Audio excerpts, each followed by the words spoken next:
Praise the Lord, praise the Lord, praise the Lord. எங்களை அதிகமாக நேசிக்கிற எங்கள் நல்ல பிதாவே, இந்த அருமையான நல்ல அதிகால நேரத்துக்காக நன்றியோடுமே துதிக்கிறோமே ஸ்தோத்திரிக்கிறோம். ஒரு விஷயங்களுடைய ஆண்டவரே, நம்முடைய மக்களுக்காக ஜெபிக்க அடியானுக்கு தேவன் கொடுத்த பலத்துக்காக, சுகத்துக்காக, ஆரோக்கியத்துக்காக, ஜீவனுக்காக, நம்முடைய மகிமையான இந்த பாக்கியமேறிய நல்ல நேரத்துக்காக நன்றியோடுமே துதிக்கிறோமே ஸ்தோத்திரிக்கிறோம். இயேசப்பா, இன்றைக்கு எம்ஏஜி ஹாஸ்பிட்டல் வாய்ஸ் மூலமாக என்னோடு கூட தமிழகத்திலும் இந்தியாவிலும் இந்தியாவுக்கு வெளியிலுமாய் இருந்து ஜெபிக்கிற ஒவ்வொரு பிள்ளைகளையும் அன்பின் கருத்தில் ஒப்பு கொடுக்கிறேன். எல்லாரையும் குடும்பமாக கர்த்தர் பலப்படுத்தி அனுகிரகித்து ஆசீர்வதித்து மேன்மைப்படுத்தி அவரவருடைய தேவைகள் அனைத்தையும் கர்த்தர் சந்தித்து தானியேலை போல முழங்காலில் நின்று ஜெயம் எடுக்கிற அன்றைய ஜெய வீரர்களாக, ஜெய வீராங்கனைகளாக என் மக்களை நீ மாற்றும்படியாக ஜெபிக்கிறோம். ஜெபம் இல்லாத எல்லாருடைய வாழ்க்கையிலும் ஜெபம் ஆரம்பமாகட்டும். முழங்காலில் பலனுள்ள அத்தனை பிள்ளைகளும் இந்த நாட்களில் முழங்காலில் நின்று அவங்களுடைய கர்த்தாவே தேவைகளை சந்திக்க, எதிரிய வெல்ல, காரியங்கள் சாதிக்க கர்த்தர் உதவி செய்யும்படியாக ஜெபிக்கிறோம். முழங்கால் படிட்டு ஜெபிக்கிற அந்த ஜெபத்தினுடைய மகிமை, அந்த வல்லமை என் மக்களை ருசிக்கட்டும் அப்பா. உண்மையாகவே கர்த்தர் அந்த கிருபை என் மக்களுக்கு தரும்படியாக ஜெபிக்கிறோம். எல்லாரும் ஜெப வீரராக மாற்றுங்க. எல்லாரோட செப்பரேட் வாழ்க்கையிலும் குடும்ப ஜீவிதத்திலும் சபைகளிலும் ஜெபாவி ஊற்றப்படும்படி நான் ஜெபிக்கிறேங்கப்பா. ஜெபம் இல்லாத ஒரு வாழ்க்கை யாருக்குமே வேண்டாப்பா. அந்த சத்த ஒரு அனுபவம் ஒருத்தருக்குமே வேண்டாப்பா. பேருக்கும் கடமைக்கு உள்ள ஜெபம் ஒருவரையும் கர்த்தாவே அந்த கர்த்தாவை அடக்கி வைக்க அனுமதிக்க கூடாது. எல்லாரோட வாழ்க்கையிலும் ஜெபாவியை ஊற்றி தானியேலை போல என்ன வந்தாலும் அப்பாவோட பாதத்தில் ஓயாமல் இடைவிடாமல் ஆராதிக்கிற அனுபவம், ஜெபிக்கிற அனுபவம் கர்த்தர் தரும்படி ஜெபிக்கிறோம். கரத்தில் கொடுக்கிற அடியானை பலப்படுத்தி காத்துக்கொள்ளும். இயேசு கிறிஸ்துவின் நாமத்தில் ஜெபங்கள் நல்ல பிதாவே, ஆமேன், ஆமேன், ஆமேன். ஆண்டோட பரிசுத்தமுடைய நாமம் மகிமைப்படுவதாக. எம்ஏஜி ஹாஸ்பிட்டல் வாய்ஸ் மூலமாக ஒரு விஷயம் உங்களோடு சேர்ந்து அற்ப நேரம் ஜெபிக்க கர்த்தர் கொடுத்த கிருபைகளுக்காக தேவனை துதிக்கிறேன், ஸ்தோத்திரிக்கிறேன். என்னோடு இருக்கிற அனைவரையும் கிறிஸ்து இயேசுவின் நாமத்தில் நான் வாழ்த்துகிறேன், வரவேற்கிறேன். கர்த்தர் உங்கள் அனைவரையும் ஆசீர்வதிப்பாராக. இன்னைக்கு நம்முடைய ஜெபம் ஆரம்பித்து 1168 நாளுக்குள்ள நம்ம பிரவேசித்திருக்கிறோம். 1168 நாள் இதுவரையிலும் கர்த்தர் நம்மளை நடத்தி வந்தார். இந்த தினங்கள் நம்ம தானியேலின் புஸ்தகம் 6ஆம் அதிகாரம் 17 வரையுள்ள வசனங்களை நம்ம தியானித்து முடிக்க கர்த்தர் கிருபை செய்தார். இன்றைக்கு 18வது வசனத்தை நம்ம பார்க்க போகின்றோம். 18ஆம் வசனத்திலே பார்க்கவும், பின்பு ராஜா தன் அரமனைக்கு போய் முழுவதும் போஜனம் பண்ணாமலும் கீத வாத்தியம் முதலானவைகளை தனக்கு முன்பாக வரவெட்டாமலும் இருந்தார். அவனுக்கு நித்திரையும் வராமல் போயிற்று. மலையாள பைபிளில் கர்த்தருக்கு ஸ்தோத்திரம், அவர் முழுவதும் உபவசித்தான் என்று பார்க்கிறோம். உபவாசம் இருந்து ஜெபித்தான் என்றதை அங்கே பார்க்கிறோம். இங்கே அப்படிதான். பின்பு ராஜா தன் அரமனைக்குள் போய் முழுவதும் போஜனம் பண்ணாமல், அப்போ கட்டாயம் பாஸ்டிங் தானே, போஜனம் பண்ணாமல் கீத வாத்தியம் முதலானவைகளை தனக்கு முன்பாக வரவெட்டாமலும் இருந்தான். அவனுக்கு நித்திரையும் வராமல் போயிற்று. இந்த ராஜாவை பார்க்கும்போது இவர் ஒரு நல்ல ஒரு விசுவாச வீரன் போல எனக்கு தெரியுது. ஒரு ஜெப வீரன் போல தெரியுது. தேவனை குறித்து அறிந்தவர், தேவனுடைய அந்த மகிமை புரிந்தவர். தானியேலை கொண்டு வந்து சிங்ககபேலை போட்டு கல்லை புரட்டி வைத்து ராஜாவும் பிரபுக்களும் எல்லாருமே அவங்க மோதிரத்தினால் முத்திரையும் போட்டு அவனை போட்டு விட்டுட்டு போய் உட்கார்ந்து ஜெபிக்கிறாங்க பாருங்க. இதான் ஒரு ஜெப வீரனுடைய அனுபவம். இங்கே தானியேல் சுகமாக அவன் வாழ்க்கையில் அப்படி ஒரு உறக்கம் அவன் தூங்கியிருக்க மாட்டான். அந்த அளவுக்கு மகிழ்ச்சியாகவே சிங்கத்தின் கபியில் சிங்கங்களோடு படுத்து அவன் தூங்குறான். ஆனா அரண்மனையில் இருக்கிற ராஜாவுக்கோ தூக்கம் வரல. இது நம்ம 2 காரியத்தை பார்க்கல. ஒண்ணு, அவர் வெடிய கண்ணு வெடித்து ஜெபிக்கிறாங்க. அதிகாலமே அவர் போய் பார்க்கும்போ தானியேல் உயிரோடு இருக்கணும். அதான் அவருடைய வேண்டுகோள். இதை பார்க்கிற நீங்களும் உங்களோட வாழ்க்கையில் ஜெபிக்கும்போது எல்லாமே பிரதிகூலம் தான். பாருங்க, 1ஆம் கிளாஸில் படித்த ஒருவனும் கூடி இந்த சிங்ககபியில் போட்டவன் தப்புவிப்பான், அவனுக்கு சேதம் வராது, நம்ம ஜெபிப்போம் என்று சொல்ல மாட்டாங்க. இந்த ராஜா என்ன படித்திருப்பாங்க, எவ்வளோ பதவி, ஒரு தேசத்தினுடைய ஒரு பெரிய ராஜ்யத்தினுடைய ராஜா. அவனுக்கு கீழே 123 பேர்கள் தானியேல் அடக்கம் அவன் வைத்திருக்கிறோம். எவ்வளோ பெரிய அந்த தேசத்தை ஆளுகை செய்யக்கூடிய ஒரு பவர்ஃபுல் மேன். அவரோட விசுவாசம், நிச்சயமா நான் செபித்தால், நான் உபவசித்தால் இந்த தானியேலுக்கு சேதம் வராது, அதிகாலமே அவனை நான் உயிரோட காண்பேன். இந்த நம்பிக்கை உங்கள் நெஞ்சுக்குள்ளே கொண்டு வருவது உண்டானால், இப்போ உங்களை ஒரு தியேட்டருக்கு கொண்டு போகிறீங்க, பெரிய ஒரு மெடிக்கல் காலேஜில் கொண்டு போகிறீங்க, எல்லா டாக்டர்ஸும் கை விரித்திருக்கலாம். இனி ஒரு சில மணி நேரங்கள் தான், 24 மணி நேரமோ 12 மணி நேரமோ 48 மணி நேரமோ சொல்லி அப்படி கொடுப்பா பார்த்தீங்களா? அந்த நேரத்தை நீங்கள் எல்லாம் என்ன பண்ணீங்க, பதறிடுவீங்க. எல்லாருக்கும் ஃபோன் பண்ணி சொல்லி அழுது புலம்பி வயிற்றில் அடித்து வாயில் அடித்து ஆறே பார்த்தாலும் அழுது அப்படி ஒப்பாரி போட்டு இருப்பீங்க. தானியேல் இந்த ராஜா அப்படி அல்ல. பின்பு ராஜா தன் அரமனைக்குள்ளே போய் முழுவதும் போஜனம் பண்ணாமலும் கீதவாத்தியம் முதலானவளை தனக்கு முன்பாக வரவெட்டாமலும் இருந்தான். அவனுக்கு நித்திரையும் வராமல் போயிட்டு நிம்மதியா சந்தோஷமா ஆடி பாடி மகிழ்ந்து குடித்து ரசித்து தூங்க வேண்டிய ராஜாவுக்கு தூக்கம் இல்லை. ஆனா ஒன்றுமே இல்லாம சிங்கத்தினுடைய அந்த துர்நாற்றம், சிங்கத்தினுடைய சீற்றல், சிங்கத்தினுடைய பசி, சிங்கத்தினுடைய அந்த குரூரம், அப்படிப்பட்ட ஒரு பெரிய சிங்க கபியில ராஜாக்களை போல நிம்மதியா படுத்து தூங்குறாங்க. அரமனையில தூங்குறதுக்கால சுகமாக தானியேல் தூங்குறாங்க சிங்க கபியில. இங்க அரமனையில ராஜாவுக்கு என்ன இல்லை, தூக்கம் இல்லை. ஏன் தூக்கம் இல்லை? நாளைக்கு நான் இன்னைக்கு விடிய செபித்து என் கண்ணு திறந்து நான் அதிகாலை இருட்டோடு போய் பார்க்கும் பொழுது இந்த தானியேலை நான் ஜீவனோட பார்க்கணும். ஏன்னேட்டா அவனை கபியிலே போடும். ராஜா என்ன சொன்ன, இடைவிடாமல் ஆராதிக்கிற உன் தேவன் உன்னை தப்புவிப்பார். அந்த ராஜாவோட வார்த்தை, நீ இடைவிடாமல் ஆராதிக்கிற உன் தேவன் உன்னை தப்புவிப்பார் என்று சொல்லிட்டு தான் இந்த ராஜாவனை கபியிலே போட்டுட்டு வீட்டுக்கு போறாங்க. வீட்டுக்குள்ளே போய் தப்புவிப்பான்னு சொல்லிட்டு அப்படி இல்லை. மறுபடி என்ன பண்ணா, பெரிய கல்லையும் புரட்டி வைத்து ராஜாவின் மோதிரம், பிரபுக்களோட மோதிரம், எல்லாரோட மோதிரத்தினால முத்திரையும் போட்டு போயிட்டாங்க.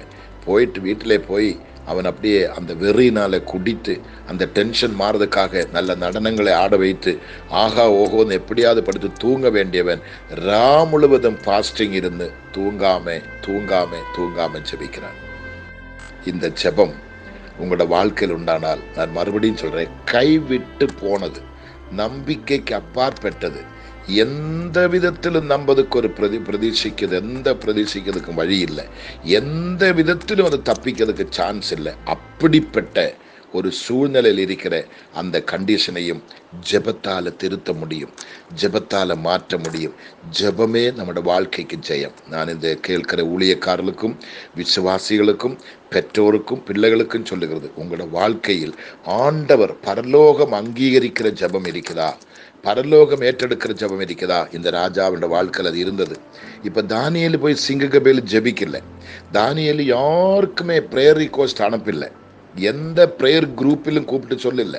சாந்த்ராக் மேஷாக் ஆபேதுக்கும் உயிர் நண்பர்கள் தானே, அவனுங்களும் நல்ல ஜெபவீர், அவங்களுக்கும் சொல்லல. எந்த பாஸ்டருக்கோ தீர்க்கதரிசிகளுக்கோ ஜீசஸ் ஹால்ஸுக்கோ எந்த இடத்துக்கும் 4 மாவடிக்கோ எங்குமே போன் பண்ணி சொல்லல. ஆரையும் கான்டாக்ட் பண்ணல. நம்முடைய எம்ஏஜி ஹாஸ்பிட்டல் வாய்ஸுக்கும் போன் பண்ணி சொல்லல, ஆர்ட்டும் சொல்லல. அவன் போய் படுத்துட்டான். அவனுக்கு தெரியும், நான் ஆராதிக்கிற தேவன் என்னை தப்புவிக்க வல்லவர், இந்த சிங்கங்களின் வாய்க்கு என்னை தப்புவிப்பார் தைரியம் அவனுக்கு இருந்தது. அந்த நம்பிக்கை தான் திருப்பி உற்சாகப்படுத்தி ஊட்டுறாங்க. ராஜா, நீ இடைவிடாமல் ஆராதிக்கிற ஒரு தேவன் உன்னை தப்புவிக்க வல்லவர் என்று சொல்லிட்டு ராஜா போய் அமைதியா இருக்கலங்க. அவரு போய் ஜெபிக்க ஆரம்பித்தார். முழுவதும் உபவசித்து அவரு ஜெபிக்கிறார். அப்படியானால் உங்களோட வாழ்க்கையில் எல்லாம் கைவிட்டு போன, நம்பிக்கைக்கு அப்பாற்பட்ட, அதுக்கு எந்த பிரதீட்சையும் கிடையாது, இனி யாரு ரெக்கமெண்டேஷனும் கிடையாது, யாரு ரெக்கமெண்டேஷன் பண்ணியும் பிரயோஜனம் கிடையாது, எவ்வளோ பணம் செலவழித்தும் பிரயோஜனம் இல்லை, யாரு ஜெபித்தும் பிரயோஜனம் இல்லை, முடிஞ்சிச்சு, அந்த சாப்டர் க்ளோஸ் என்று சொல்லியிருக்கிற அப்படிப்பட்ட விஷயத்தையும் ஜெபித்து மாற்றி எடுக்க முடியும் என்பதுதான் இந்த பகுதி நம்ம கற்றுக் கொடுக்கிறது. ஓகேயா? அப்ப ராஜாவு என்ன செய்தார்கள்? பின்பு ராஜா தன் அரமனைக்குள்ளே போய் முழுவதும் போஜனம் பண்ணாமலும் கீதவாத்தியங்கள் முதலானவைகளை தனக்கு முன்பாக வரவெட்டாமலும் இருந்தான். அவனுக்கு நித்திரையும் வராமல் போயிற்று. அப்படியானால் ஒரு தெய்வ பைதலின் விரோதமாக, ஒரு தேவ பிள்ளைக்கு விரோதமாக யாராகிலும் எதாகிலும் செய்தா அவனை கர்த்தர் தூங்க விட மாட்டார். ராஜா எத்தனை ஜெபித்தாலும் சரி, உபவசித்தாலும் சரி, தூக்கம் வரல. பார்த்தீங்களா? தானியேல் தூங்குறாங்க. உன்னோட தூக்கத்தை கெடுக்க, உன்னோட சந்தோஷத்தை கெடுக்க, உன் வாழ்க்கையை கெடுக்க, உன் ஜீவனை பறிவாங்க, உன்னை அழிக்க, உன் நாமத்தை இல்லாமல் ஆக்க யாரு எழும்பினாலும் அவங்களுக்கு கர்த்தர் நிம்மதி கொடுக்க மாட்டேன், சந்தோஷத்தை கொடுக்க மாட்டேன். அது மட்டும் நீ புரிஞ்சிடுங்க. இயேசு கிறிஸ்துவுக்கு முத்தம் கொடுத்து காட்டி கொடுத்த யூதாசுக்கு நிம்மதியற்று போயிட்டு, இனி நான் வாழ்ந்து என்ன புண்ணியம், நான் எதுக்காக வாழணும் சொல்லி போய் கழுத்திலே கயரை கட்டி தூக்கு மாட்டி நாந்து கொண்டு அவன் சாக பார்க்கிறான். அங்க இன்னும் கயர் அறுத்து கீழே விழுந்து குடல் வெடிந்து கொடூரமாய் சாகிறான். வேத புத்தகத்தில் யாருமே இந்த உலகத்தில் அப்படி குடல் வெடிந்து கீழே விழுந்து குடல் வெடிந்து செத்த சரித்திரம் இல்லை. ஆனால் அவனுக்கு குடலே வெளி வந்துட்டு ஒரு குற்றமில்லாத ரத்தத்தை காட்டி கொடுத்தவனோட மரணம். இயேசு என்ன சொன்ன, இப்படிப்பட்ட ஒருவன் இந்த பூமியிலே பிறக்காம இருந்த நிலமாயிருப்பேனே. அவ்வளவு பரிதாபமான ஒரு மரணம். இதை கேட்டுக்கொண்டிருக்கிற ஆராயிருந்தாலும் சரி, இயேசுவின் ரத்தத்தால் மீட்கப்பட்ட ஊழியர்களுக்கு அல்லது விசுவாசிகளுக்கு விரோதமாக பேசுகிறது, சபைக்கு விரோதமாக செயல்படுகிறது, சபைக்குள்ளே கலகம் உண்டாக்குறது, பிரிவினை உண்டாக்குறது, விசுவாசி பிள்ளைகள் மேல் அபாண்டமான பழி சுமத்துறது, விசுவாசிகளை கலைக்கிறது, விசுவாசிகளை பிரித்து கொண்டு போகிறது, உங்க பக்கமாய் விசுவாசிகளை வசீகரிக்கிறது, இதெல்லாம் கொடிய கொடிய ஆபத்து. நீங்க உங்களுக்கு சேர்த்து வைக்கிறீங்க, நீங்களே உங்களுக்கு நஞ்சை கலக்கி குடிக்கிறீங்க. இதான் விஷயம். ஆண்டவர் சும்மா இருக்கவே மாட்டார். அவரு கரையம் கொடுத்து வாங்கப்பட்ட தன்னோட பிள்ளைகளை கண்மணி போல பாதுகாக்க அவர் வல்லவராயிருக்கிறார். அவர் யாருக்குமே விட்டு கொடுக்க மாட்டார், யாருக்குமே விட்டு கொடுக்க மாட்டார். அந்த தெய்வன் ஜீவன் உள்ளவராயிருக்கிறார். அந்த தெய்வம் சர்வ வல்லமை உள்ளவராயிருக்கிறார். அந்த தெய்வத்தின் பாதபீடத்துல பயபக்தியோடு செயல்படுங்க. யாருக்கும் நன்மை செய்ய முடிந்தா செய்யுங்க, தீன்மை செய்யக்கூடாது. நீங்க போற சபையில உங்களால ஜெபிக்க முடிந்தா ஜெபியுங்க, சபைக்கு உதவி செய்ய முடிஞ்சா செய்யுங்க. சபைக்கு விரோதமா வெளியில போய் பேசாது, ஊழியக்காரை காட்டி கொடுக்காது, ஊழியக்கார் மேல பழி சொல்லாது, சபையை பிரிக்காது, சபையை உடைக்காது, சபையின் 10 பேரை ஒரு பக்கமாய் இழுக்காது. கொடுமையான ஆபத்து, பெரிய சிக்கல். நீ தப்பிக்க முடியவே முடியாது. இதான் இங்க நம்ம பார்க்கிறோம். இந்த சப்ஜெக்ட்ல தான் நம்ம பார்க்கிறோம். குடும்பத்திலும் சரி, குடும்பத்திலே கூட பிறந்தவங்களுக்கு ஒருத்தருக்கு ஒருத்தர் விரோதமா ஒருத்தன் கல்யாணம் கட்டி வரும்போது அவனை வாழ விடாதபடி அவனுக்குள்ளே பேசி, அவங்க குடும்பத்திலே பேசி அந்த குடும்பத்தை பிரித்து அதை ரசித்து சிரிக்கிற அநேகர் இருக்கிறாங்க. சபைகளிலும் அநேகர் ரசிக்கிறவங்க இருக்கிறாங்க. ஒரு குடும்பத்தை பிரித்து அவங்க தனிமையா நிற்கிறதை பார்க்கறதுக்கு ரசிக்கிறதுக்கு ஒரு கூட்டம் சபைகளிலும் உண்டு, நம்ம ஊரில் உண்டு, உலகத்தில் உண்டு, சொந்தத்தில் உண்டு. இதெல்லாம் கொடிய கொடிய ஆபத்து. நீ எதை விதைக்கிறேனோ நீ அதை அறுத்துதான் ஆக வேண்டும். அதுக்கு பல மடங்கு நீ அறுத்துதான் ஆக வேண்டும். இதான் உண்மை. அப்படியான தேவ சமூகத்தில் பயத்தோடும் பயபக்தியோடும் நடுக்கத்தோடும் வாழ உங்களை அர்ப்பணியுங்க. கர்த்தர் உங்களை கைவிட மாட்டோம். நம்ம செபிக்கலாமா?